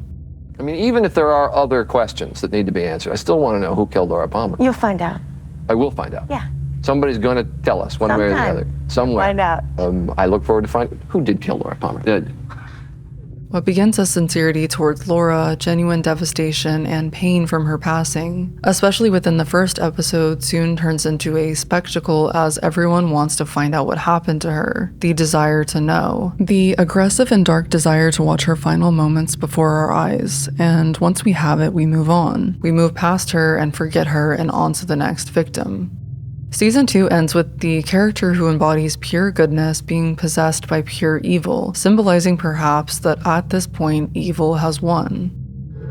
When this kind of fire starts, it is very hard to lift. Tender boughs of innocence burn first, and the wind rises, and then all goodness is in jeopardy. Returning to the town of Twin Peaks 25 years later, it seems as if everything has changed. The intro is stripped of its warm hue and the shots of the town are dull and lifeless.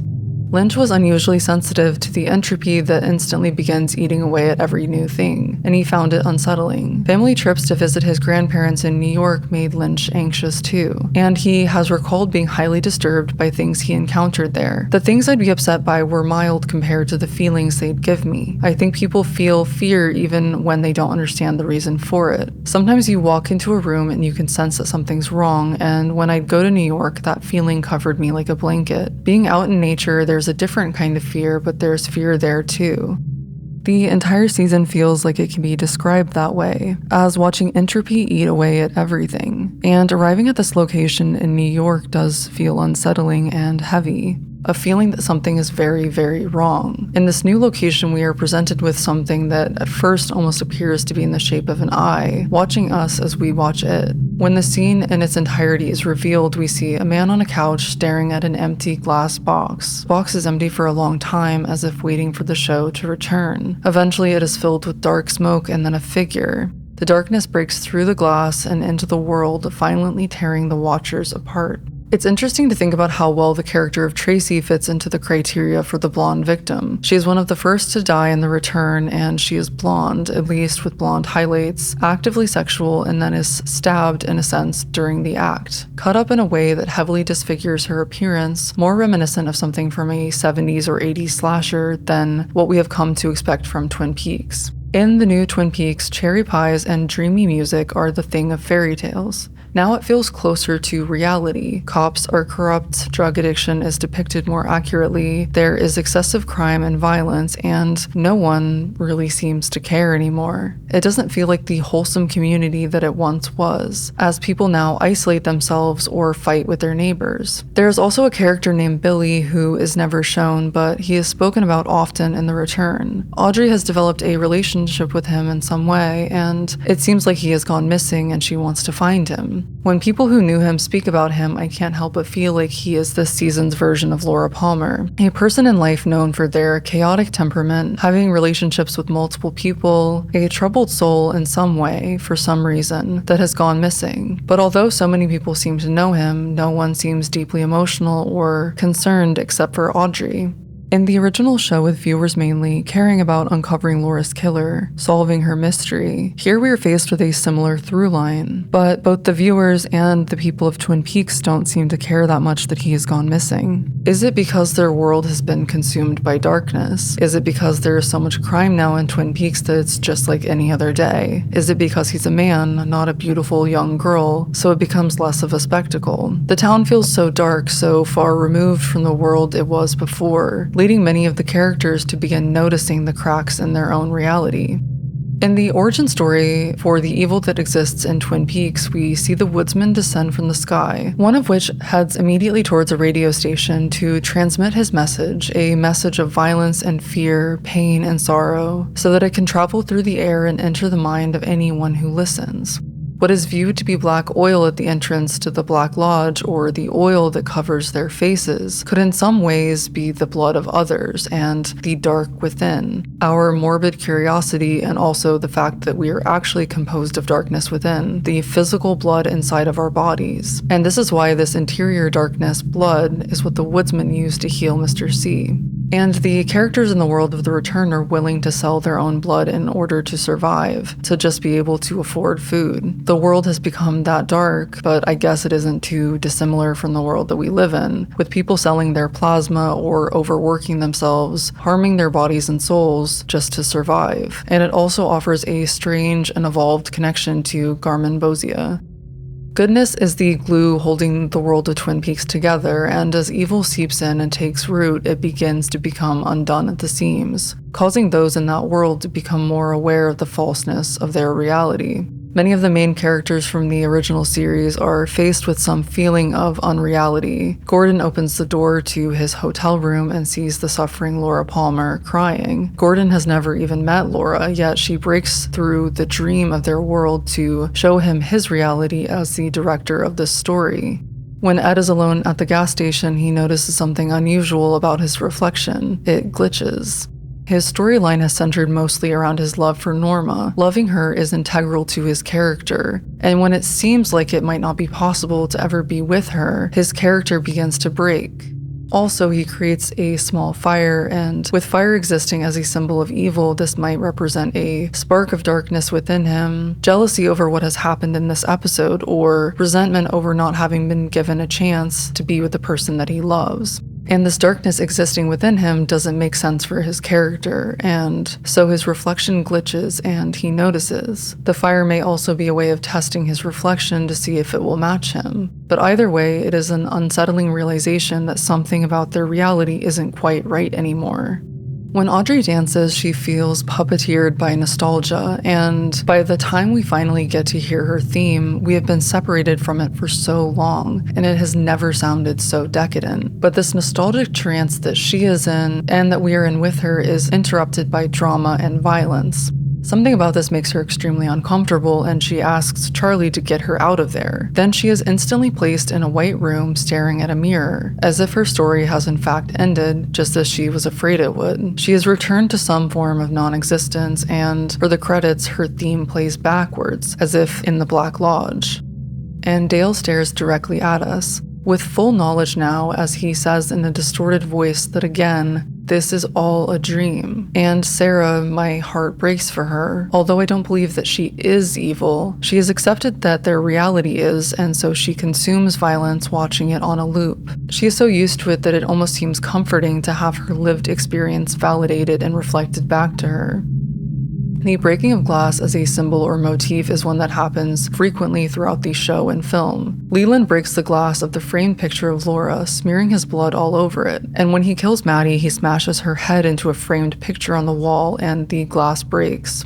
In the return, Audrey's brother Johnny smashes his head into a framed picture on the wall exactly as Leland did to Maddie. His eyes even drip with blood tears the same way hers did. In the end of season 2, Dale's doppelganger smashes his own head into the bathroom mirror, shattering it and causing his face to bleed. This other Dale, his shadow, laughs and says out loud that he thinks it is funny. And as we have seen mentioned and shown multiple times, laughing or smiling is associated with evil or someone being tormented or consumed by evil. When Dale is in the process of traveling back in time to save Laura, we stay in the present time, if you can even call it that, with how confusing reality has become by this point. We stare into the living room of the Palmer house while Sarah cries off camera. After quite a while, she enters the room and grabs the photo of Laura that still sits there in the living room as it always has, becoming a symbol of the show itself. She smashes it violently, and as she does, it seems to fight her back. On one hand, she in a way might be resentful of Laura, not in actuality, but grief is complicated. She may be angry at the world and at grief itself, and how it has caused such an immense suffering to completely take over her life. She has nothing else left. Or she may resent the perceived perfection of that image now that she knows all of the horror that existed and was happening at the same time that it was taken. As it has become synonymous with the show itself, she may also be trying to break through the glass, to be released onto the other side to escape from all of this, so the show fights her back. When the glass is broken by those like Dale's doppelganger, it feels like an attempt to break through the planes of reality and release evil into the other worlds, to spread that evil and destroy any chance of balance. For the others, it feels like their growing awareness of their reality and their desire to escape or break free from the cycle. Even with Leland, the real Leland who loves Laura and Maddie, who is still there existing inside him somewhere, not wanting to do what Bob does, so maybe he is trying to break through and release everyone from that darkness. The motif of death and the maiden has captivated artists for centuries. Through various artistic mediums, artists and composers alike have delved into this theme to reflect the tension between the ephemeral nature of life and the seductive allure of death, capturing the enduring fascination and fear that surround these universal experiences. This powerful imagery underscores the tension between life and death, often portraying the irresistible pull of the afterlife and the helplessness of the living in the face of death's inevitability. Through various artistic interpretations, the theme has evolved, reflecting changing societal attitudes towards death, beauty, and the transient nature of existence. From the late Middle Ages onward, art has vividly personified death, often portraying it as a skeletal figure guiding or dragging its victims, usually young, into the afterlife. Initially representing the cycle of death, these depictions evolved to encompass the erotic and the ethereal, consistently portraying death as the ultimate victor. With the creation of Laura, Frost and Lynch created a being to combat and critique this common motif by choosing to not romanticize this connection between death and the maiden. Instead, it shows a life taken too young, without consent, and depicts her terror in a way that is deeply visceral and honest, a portrayal that allows us to bear witness to her pain and to show her sympathy. Death isn't an angel or a skeletal figure or a vampire stalking her in the night, but rather the face of a man, a stranger, and her father, and her life was lost because of the evil that lived within them. Maybe that's all Bob is. The evil that men do.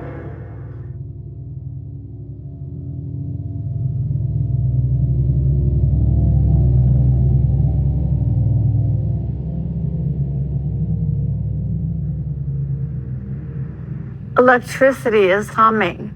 You hear it in the mountains and rivers and glowing around the moon. But in these days, the glow is dying. What will be in the darkness that remains? Now the circle is almost complete. Watch and listen to the dream of time. Ah, Laura is the one. From the very first episode of the show, those who knew Laura spoke about the inevitability of her death, and the way they spoke about it wasn't the way you talk about a troubled girl, but instead like it was fate, a greater power, something predestined. In his biography, Lynch talks about his thoughts on fate, especially here where he talks about a girl that he once dated, who seems a lot like Laura. He explains her death, one that ended as a mysterious tragedy like Laura and Hazel Drew. He says, "I knew this girl from the beginning, when she was young, and I can't explain why her life went the way it did. But I do know that a lot of who we are is already set when we get here. They call it the wheel of birth and death, and I believe we've been around many, many times. There's a law of nature that says what you sow is what you reap, and you come into life with the certainty that some of your past is going to visit you in this life. I think fate plays a huge role in our lives too, because there's no explaining why certain things happen." Do you believe in reincarnation? Yeah, definitely. Oh. I mean, David's killed me and brought me back to life so many times now, I don't see how I couldn't, you know?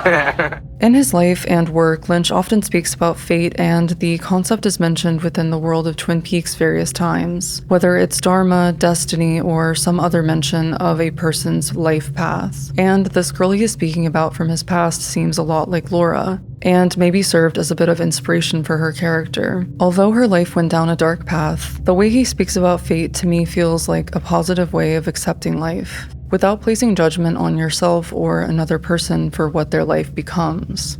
And it also offers the belief and possibility of another chance to experience something in the next life, another chance for things to go a different way. This sense of knowing her fate and this feeling of existing within a dream seems linked as well to some sort of subconscious knowledge of the true nature of her reality, as well as the echoes of past and future memories from cyclical time, and this life constructed from fiction that was created for a reason.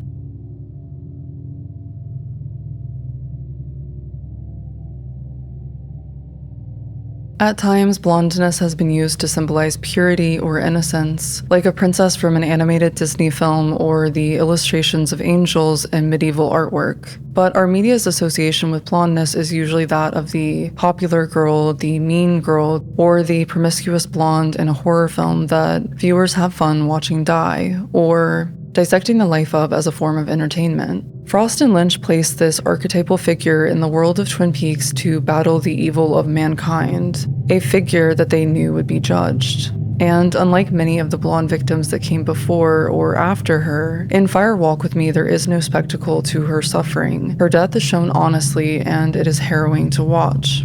Viewers knew from the beginning how that fight would end. Laura was waging her soul on a battle she was bound to lose. Fire Walk With Me borrows liberally from the vocabulary of slashers, but all we get is one disposable girl, the blonde who does coke and takes her top off in her first scene, and does everything else that dooms a horror movie character to certain and immediate death. But where most movies would kill that girl and move on, Fire Walk With Me doesn't allow us to take our eyes off her. That's when we finally see what we paid for, what we've watched without blinking in all those other movies. Her death as she sobs, alone and frightened in a dark room. It hurts in a way all those other dead girls never have. Fire Walk With Me forces us to stare at Laura until these stereotypes have dissolved, and all we can see is a child in unbearable pain, which is what the dead blondes have always been. It's what we all are, or were, us disposable girls.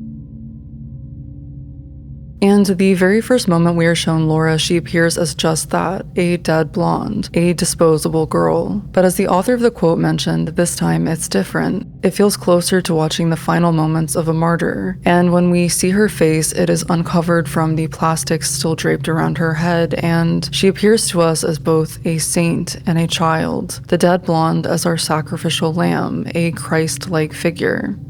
In Christian mysticism, kenosis is a word meaning self-emptying, referring to the descriptions in the New Testament of Christ emptying himself out to make room for God.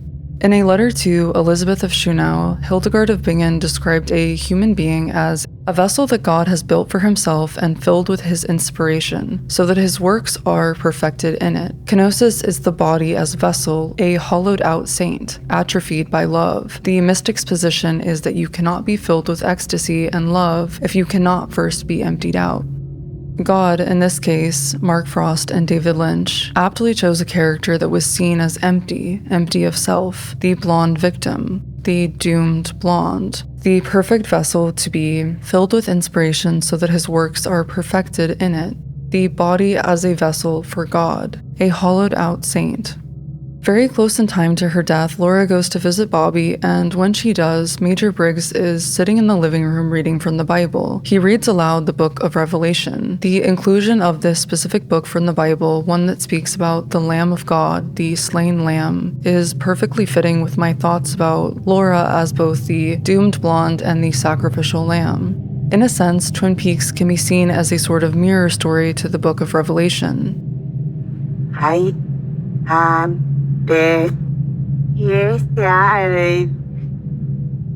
Apocalyptic literature is a genre of writing that details the end of times or the end of an era. The word itself is derived from the Greek word apocalypsis, meaning revelation or lifting of the veil, uncovering something secret or hidden. A prophet's dreams and visions are documented in this kind of writing, and they reveal God's outlook on the course of history as well as events that are happening currently, so that the present can be viewed by what happens in the end.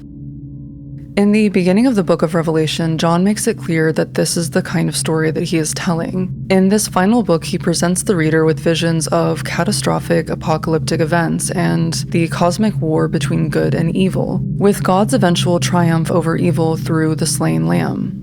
Maybe not at first, but by the time we reach the end of the return, Twin Peaks feels like the same genre as the Book of Revelation. It depicts the course of history, past, current, and future, as well as a great battle between good and evil, and is also constantly described as a dream or a vision, and one that contains countless symbolic images and symbolic numbers, which are common for apocalyptic literature as well.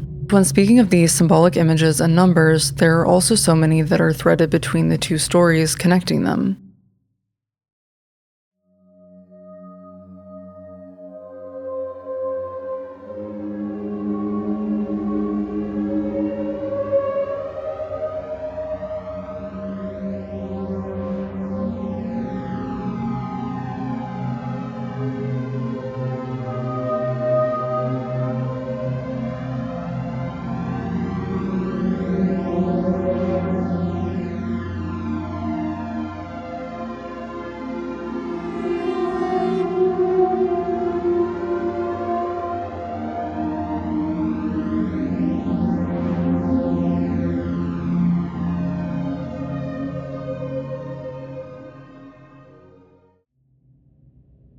Many of the descriptions and symbols associated with the slain lamb relate as well to Laura, and the 7 angels and their trumpets reflect much of what happens in Part 8. Even the source of these destructive forces mirrors the Book of Revelation.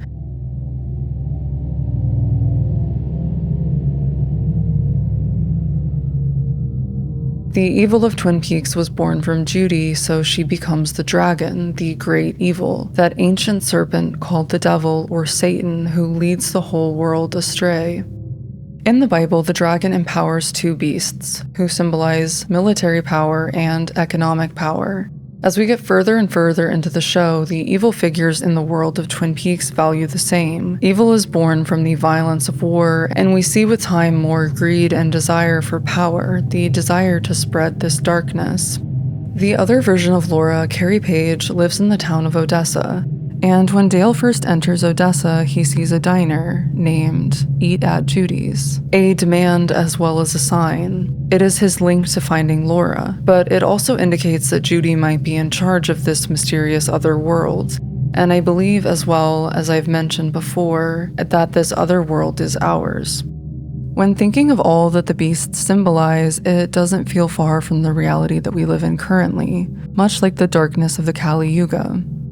And when they enter this world, most of the cinematic magic is lost. In the car, characters are mostly silent, refraining from entertaining dialogue, constantly filling the space, and also the locations are less dreamy and more realistic. This potential connection between our world and this mysterious other world is supported further upon finding out that the owner of the Palmer house in Part 18 is played by the woman who actually owns the house. Through shots, we have been made to pay attention to telephone poles marked by a 6, and when Dale arrives at the home of Carrie Page, we see the final 6, creating a total of 3 different telephone poles labeled this way. 666, the mark of the beast. Judy's evil exists in both of the mirrored worlds, but perhaps has more control in this world, where Carrie Page lives. It has reached its completion, and so their world bears the mark. When looking into the real town of Odessa, it contains symbols that are important in the world of Twin Peaks. For example, there is a large horse statue and also a statue of a jackrabbit called Jack Ben Rabbit. The names Jack and Ben are significant to the show, although definitely common names, but also a reference to the broken down tree that Bobby and his dad called Jackrabbit's Palace, which helps lead them to the White Lodge. And as Twin Peaks has mountains rising into the sky, Odessa is known for its meteor crater, a bottomless pit in the earth. And when Dale arrives at the home of Carrie Page, he sees that she has a small white horse figurine on her mantle. The image of a white horse is one that has been seen various times throughout the series, and in our current connection to the Book of Revelation, it could be a reference to the pale horse whose rider was death, since it usually appears as a premonition before a death, or as a reference to Laura as the slain lamb, since there is a verse in Revelation depicting Jesus on a white horse, and he is described again with eyes of fire and a head of many crowns, symbols that are associated with Laura as well. And also, in the real town of Odessa, when digging through the crater, what they discovered underneath wasn't a giant meteorite, but rather the fossil of a horse whose life ended when a cosmic circle constructed of fire and destruction fell from the sky and made contact with Earth. I think in taking her to Twin Peaks, Dale is trying to get her to remember, so she knows that she did escape and her story didn't continue on the way it did before, potentially allowing them to break free from the cycle that they're trapped in. But as she alludes to here, she is already living another life where she is repeating the same patterns. As she looks ahead at the road and remarks that it's a long way, it feels like she is looking towards the path that is the entirety of life, a seemingly infinite path, and it is a long time before she thinks that she will be able to break free from these patterns. Upon arriving in the town, she doesn't recognize anything. Even to us, the town feels empty and wrong. At first, she doesn't connect with the house or remember anything at all, but after descending the stairs in front of her house, Dale asks, "What year is this?" This reminder of being stuck in time, punished by time, triggers something for Laura. She looks up at the house and seems to remember the pain and haunting of it now. The only thing before this, as Carrie Page, that she was able to even slightly remember from her life as Laura was the name of her mother. And now she hears her mother within the house calling for her. Words spoken on the day that she was found dead. How cruel it is to have knowledge, to have the sensory experience of living a time that you were never supposed to be alive for. How cruel to have this experience of hearing people search for you or mourn you when you should be dead. How cruel to hear your mother's distress as your own painful memories rush back to you. She never should have been alive to hear that, and so she screams, the lights flash out, darkness as an ending, a dissolution, returning to the primordial sea of non-existence.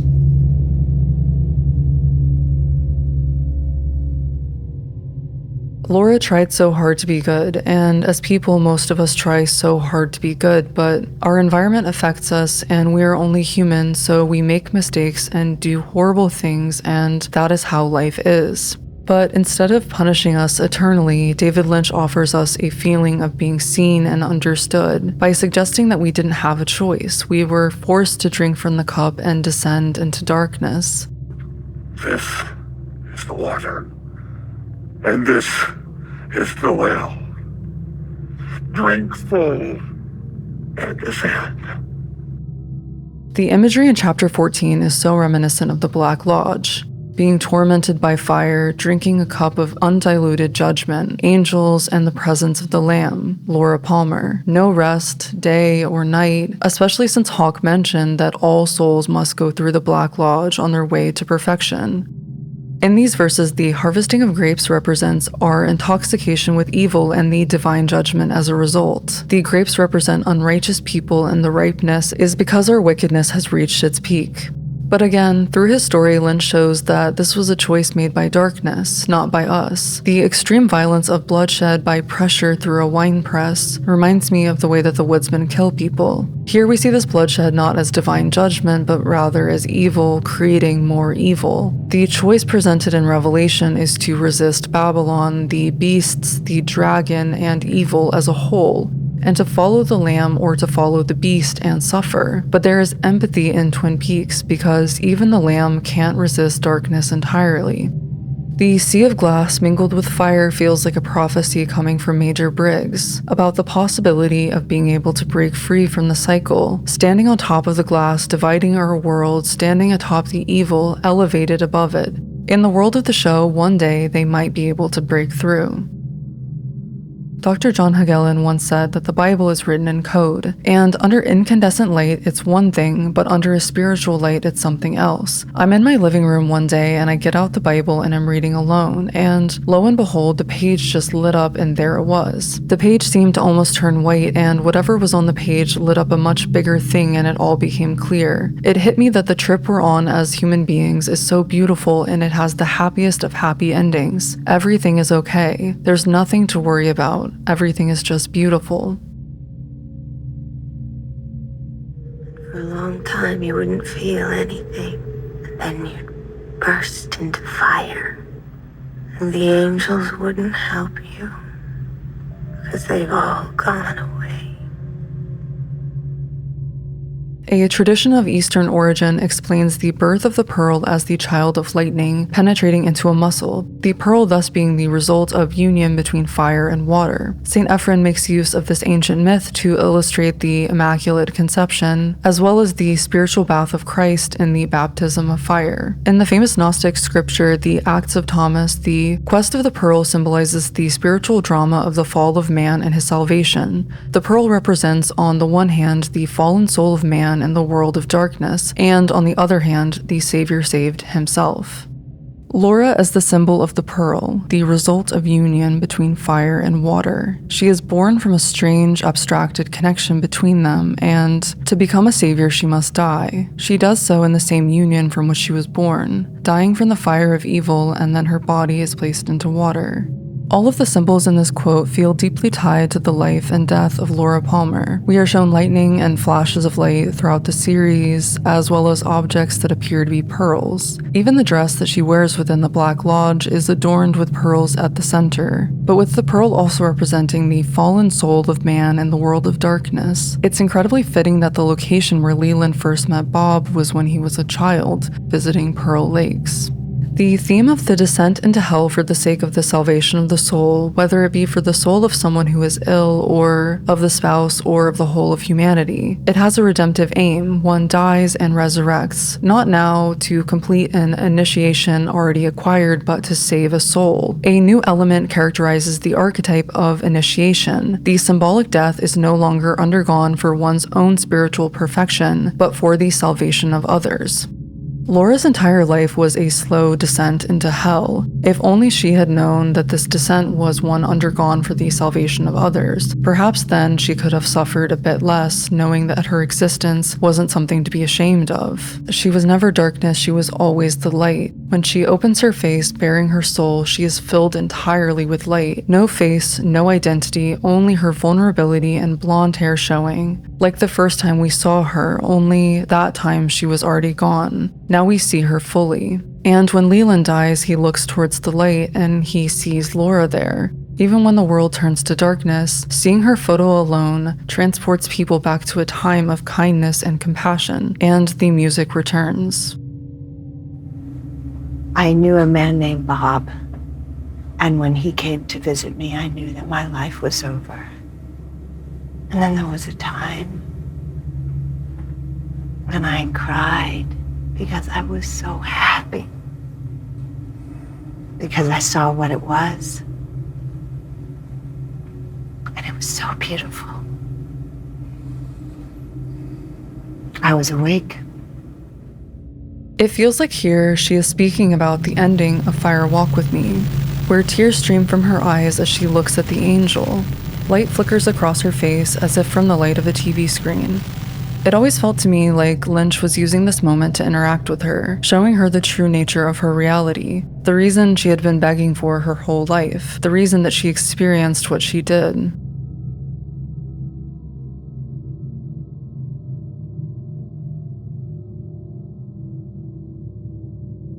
In the show and film, there is constant reference to dreams, the dreamlike quality of their lives and worlds, as well as mentions of the dreamer, and here she says for the first time, I was awake.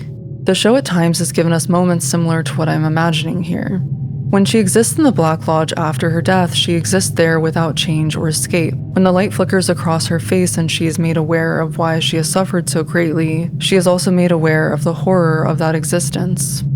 What if some day or night a demon were to steal after you into your loneliest loneliness and say to you, this life as you now live it and have lived it, you will have to live once more and innumerable times more, and there will be nothing new in it, but every pain and every joy and every thought and sigh and everything unutterably small or great in your life will have to return to you, all in the same succession and sequence. Would you not throw yourself down and gnash your teeth and curse the demon who spoke this? Or have you once experienced a tremendous moment when you would have answered him, you are a god and never have I heard anything more divine?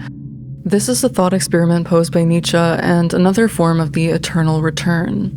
This version of the eternal return or eternal recurrence is a philosophical concept which states that time repeats itself in an infinite loop, and that exactly the same events will continue to occur in exactly the same way, over and over again for eternity. In this thought experiment, Nietzsche asks, what if a demon arrived at your lowest, the loneliest moment of your life, and makes it known to you that you were destined to repeat this one existence for all of time? Would that awareness cause you such deep mental anguish that you would resent ever becoming aware of this? Or have you experienced anything in your life so wondrous that you would view this eternal reoccurrence as a blessing instead? As someone constructed out of fiction, she is real but also not real, and because of this, she exists in Nietzsche's version of the eternal return. Every time someone watches the show, she experiences the same suffering again, or another fictional girl does, within the life of a different show. The cyclical life of suffering and darkness repeats itself, and wouldn't you wish to throw yourself down and gnash your teeth and curse the demon who spoke this? Before she died, she was just a young girl suffering unimaginable evils, but no one but us watching could see her immense pain and trauma. From the outside, she would likely be viewed by most as a myriad of awful things, like those things said or thought of the blonde victim in life and fiction. The guilt and shame of perceiving the entirety of your being as evil, disgusting, tainted, can be damaging beyond anything you could ever imagine. It has the ability to split your soul apart, and when looking into the eyes of Laura, and especially when reading the words of her diary, you can see this loss of self and hatred of self grow and grow over time until it has consumed her. By the time her life is nearing its end, Bob has convinced her so fully through years of abuse that she is the thing she is so deeply afraid of being, that it is her that is truly evil. Not only does she feel abandoned considering all that she's had to suffer through alone, but also she feels unworthy, a tainted thing that won't be allowed into heaven for what she has done. And when the angel leaves her painting, this belief becomes even more immutable in her mind. But to show her that this isn't true, the gods in their universe, Lynch and Frost, gift her the angel from her painting to show her that it was never her fault. It wasn't leaving her, it was going there to join her so that she would never be alone. Although there is a cycle of suffering in her eternal reoccurrence, she has also now experienced something so wondrous that maybe she can view her life as a blessing. Because in that moment, she is made aware that she did nothing to deserve what happened to her, as if reassuring her that she had no reason to ever feel guilt or shame. Perhaps she finds meaning in her sacrificial life, because to those of us who watch her, who share a connection to her story, she has become that angel to us.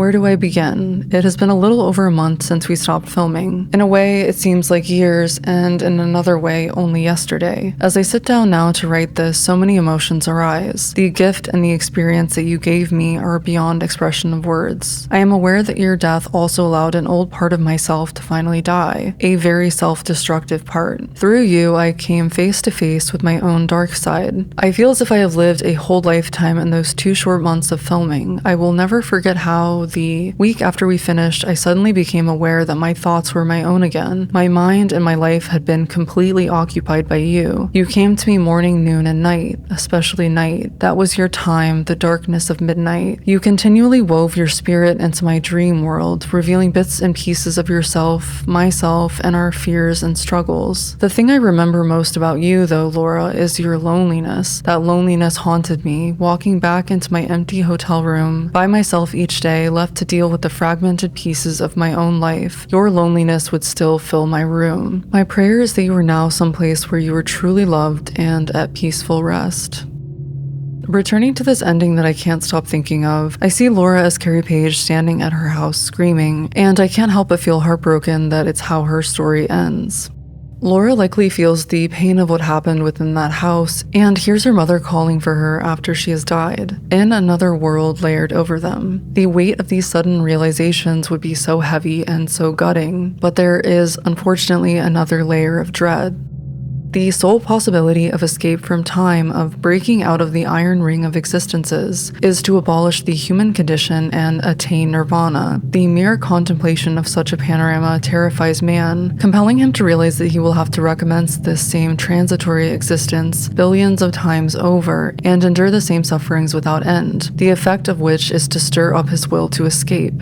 A flash of this thought is likely the reason why Dale suddenly asks what year it is, and the crushing weight of the realization that they will have to continue their cycles, their suffering, their existences over and over and over again would be disorienting and terrifying to anyone. But this fear is what is needed to break them out of their cycle and push them into the direction of enlightenment, to change their fate. As much as I wish that with all of this disorienting, complicated time that I have spoken about in this essay, that the entire piece of art that is Twin Peaks could have finished with Laura in the Black Lodge, seeing the angel there, comforting her, but I understand that is not how it was meant to be. She needed the comfort of the angel and Fire Walk with Me, and the ending of The Return fits perfectly and makes sense, even with it being as deeply tragic as it is. But I just so desperately want a good ending for Laura, and it pains me to know that for now she is stuck in the cycle that is her own life. But I believe that Laura's descent into hell, despite not breaking her away from her cycle, did affect us in ours. Ultimately, her descent into hell, into our world, is to remind us how much we value goodness. In Twin Peaks, Lynch and Frost create a character that is this light. She is the light that enters the world of Twin Peaks, and as light reveals and exposes, her death does the same, unveiling what many would prefer to remain hidden. But still, it is easier for people to stay within their cycles. Through the creation of the show and film, Lynch and Frost offer us understanding instead of eternal judgment. It shows us the cycles that we are stuck in and urges us to come out of the darkness and into the light. And I believe that is what people ultimately take away with them after watching the show's light and Laura's light.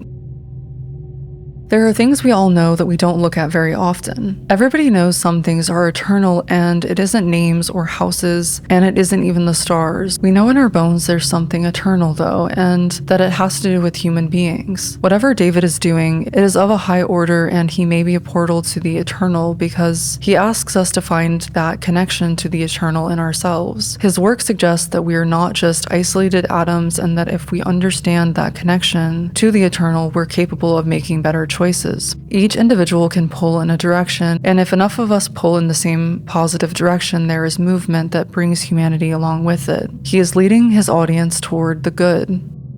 I like to believe that if there was time, maybe the story of Twin Peaks would have continued. It doesn't feel like David's message was entirely finished. He even spoke about the possibility of another season. I choose to see now, after sitting with all of this for so long, to imagine the story continued and continued in a way where David was able to visualize what is so difficult to visualize, some kind of enlightenment or breaking out of this cycle. And I believe it was likely where he wanted the story to go, considering his desire to bring people into the world of meditation as a release from our suffering here on Earth. And with the world he created, the beloved world of Twin Peaks, I believe that he would want to do the same for them. Even the symbol of the horse that I spoke about in reference to the Book of Revelation, a symbol that we see continuously in the show, for me seems to hold onto this idea of breaking the cycle of suffering. Sometimes even much less than half is known. Sometimes more. I used to love horses. On the third page of the Secret Diary of Laura Palmer, Laura is gifted a horse for her 12th birthday. Throughout the diary, this horse seems to be something she uses to anchor herself to goodness when she is feeling weighed down by guilt. Eventually, she forces him to run away, trying to free him from her and the evil that she believes she is. When she gets a call saying that he's been found dead, she blames herself, and it feels like the last piece of her goodness that she was able to hold on to is destroyed. But even though it might seem like that to her, we can see the good in her in every line, in every frame. She tries so hard to save others from becoming like her. She tries so hard to face evil bravely, to stare it in the face and tell it to never return. And when she can't fight it, she gives up her own life so that it can't live through her. So perhaps the symbol of a horse that shows up continuously after her death and in her life as Carrie Page is a reminder of her goodness, her soul, and all of her love, a love so deep that it carries on from life to life. A reminder that with time she will break the cycle, they all will, further indicated by her beloved horse being from the Broken Circle stables, an indicator that peace on earth is coming. It's just a question of how long before the train arrives. It's all meant to be, and it's happening now because the time demands it. May everyone be happy, may everyone be free of disease, may auspiciousness be seen everywhere, may suffering belong to no one.